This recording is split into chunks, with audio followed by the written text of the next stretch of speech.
Hello, my name is Richardo Velasquez, and this is the week 2 assignment for writing.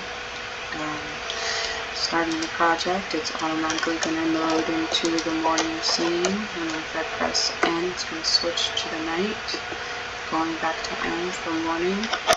How I did this was by creating a blueprint, having it start on the morning scene, and if I press N, it will unload the morning scene and play the night. And if I press M, it will unload the night scene and play the morning.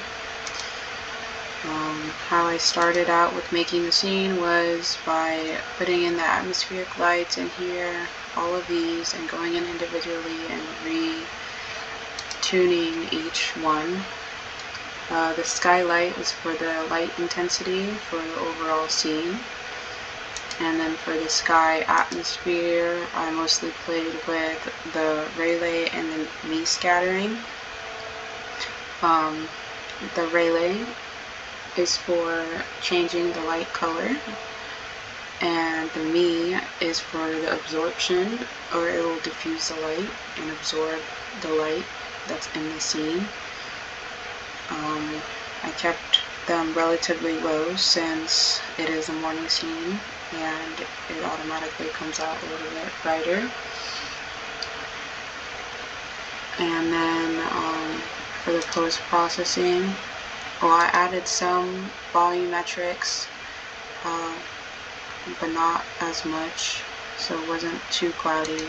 And then for the post, I did add a couple. I added bloom, the chromatic aberration, lens flare, and then for the color grading, I did go in with the temperature and global and adjusted some of the settings to make the scene a little bit bluish for a more daytime look.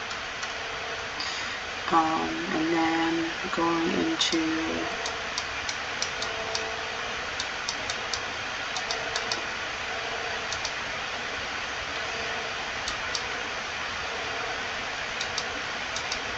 the levels, taking out and into the night scene.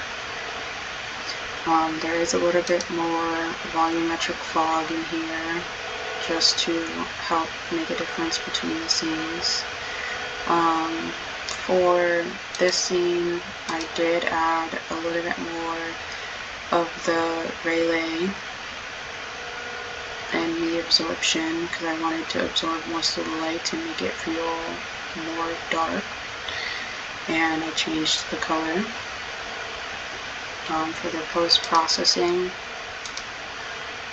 I did add the chromatic aberration and some color grading, temperature, and for the shadows to make them a little bit darker. There are some lanterns in here. In the morning scene, I didn't really change anything for the lantern since it wasn't really needed. I have a blueprint here for the lantern and just added a point light in there, and then replaced the original lanterns in the scene with those ones, and then added point lights in the other two. And that is what I did with my scene. Thank you very much.